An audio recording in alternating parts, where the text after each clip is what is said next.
Nako, masarap na naman ang tulog ng mga Econin fans. May paayuda na naman sina Jericho Rosales at Janine Gutierrez.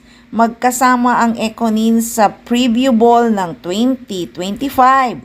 Grabe, ang ganda at ang gwapo talaga. Bagay na bagay talaga silang dalawa.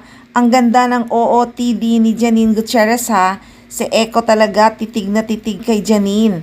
Mga fans kilig na naman sa kanilang dalawa. 'Di ba? Sobrang bagay na bagay ang Econin.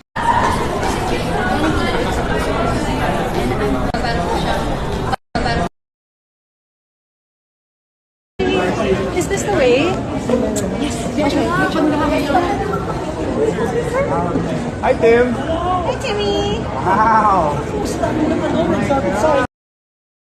Highs, kaya siguro nagpunta ng mall ang Econin nung nag-joke si Janine Gutierrez tungkol sa kaping na sapak.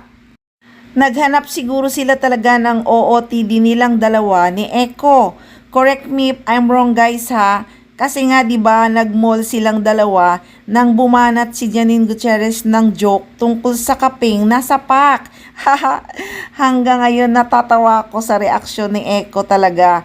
Ganda ng tanong niya, sinong sumapak? Sagot ni Janine Gutierrez, yung kape. Kaya naman talagang napakamot na lang ng tenga niya si Jericho Rosales. Lagi talagang trending ang Econin pag nagpaayuda, kaya ang mga fans ang ligaya sobra. At yung OOTD nila parang ikakasal na Sobrang ganda talaga ni Janine, lalo sa suot niya. At yung buhok niya, bagay na bagay talaga sa kanya, ang mahabang buhok.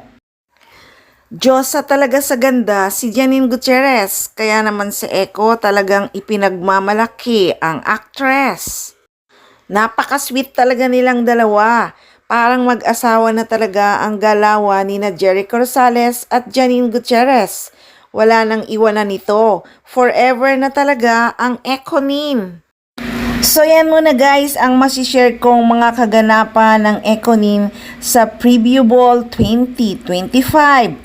Syempre marami pang kaganapan dyan ng Econin na kakilig-kilig. Kaya abangan natin ang mga updates at paayuda ng Econin sa susunod na mga araw.